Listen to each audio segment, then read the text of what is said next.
everyone. In this tutorial I'm going to show you how to carry 2 or more yarns up to the next row when you're working a tapestry crochet project in rows like this one. So here you can see I've got 3 rows of crochet in treble stitches and the tapestry crochet part has started on the 2nd row. I'm nearly at the end of my 3rd row now, 2 more stitches to go. So I'm going to show you how, when I get to the row, I then carry both of the 2 yarns that I'm using up to the next row, ready to start coming back again along the next row. So I've got 2 more stitches to make. The penultimate one I make as usual. Like this, and then the last one into the top of the chain, which made the last stitch from the row before, covering up the crocheting over to cover up the carried yarn. Now this final stitch I'm doing treble crochet, so I do the first part of the stitch and get to the point where I've got 2 loops left on my hook. Now normally if this was a normal treble crochet stitch, I'd wrap my green yarn round my hook again and simply pull it through like that, but then that would leave my pink yarn down here.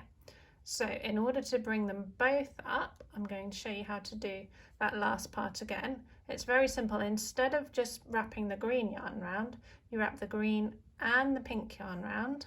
Just give the pink a little pull. Wrap the green and the pink yarn round, pull them both through both of them, so you've got 2 loops on your hook. Then turn your work ready to start the next row, and in this case I'm going to be making the first stitch on the next row in pink. So it's going to be 2 chain stitches, so I simply start crocheting with the pink yarn, pull it through both of them and then through one of them, and that is my first treble stitch made.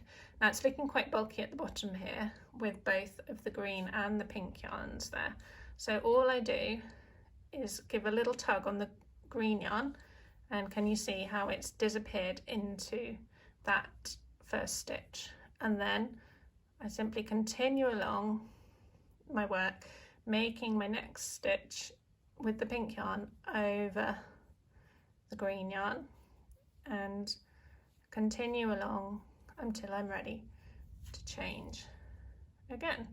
Give it a little pull and it hides it in.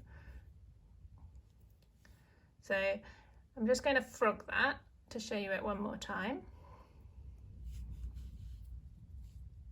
So I'll come back to this point where I've got 1 stitch left to make on this row. So I wrap the yarn around my hook as usual, put my hook into the top of the chain,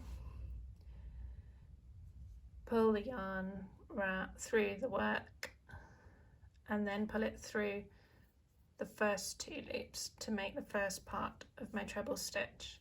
Then for the last part I simply wrap both yarns around my hook, pull it through, and then I've brought both yarns up here ready to start my next row, which I start with whichever yarn is required to make the first stitch of the next row. In this case it's pink, so I pick up the pink, do my 2 chain stitches in pink, and then pull the green to tighten it down and tuck it out the way. Then continue along making my stitches, the rest of my stitches in pink, and that is how I carry yarns up to the next row using tapestry crochet. And normally when you're doing a project like this, it's often for something like a blanket or possibly a cushion cover, and you will see of course on the edges of your work where you're carrying the yarns up the side. but they'll be covered up at the end of your project, either when you're joining your two sides of your cushion together, perhaps with a double crochet seam around the edge, or if it's a blanket, you can cover all of these edges up with your border. I hope you found that helpful. If you did, I'd really appreciate it if you could give the video a like, or even better, follow me, and that way you won't miss out on any future tutorials that I might release. And if you'd like to have a look at any of the other tutorials on my channel, please feel free to do so.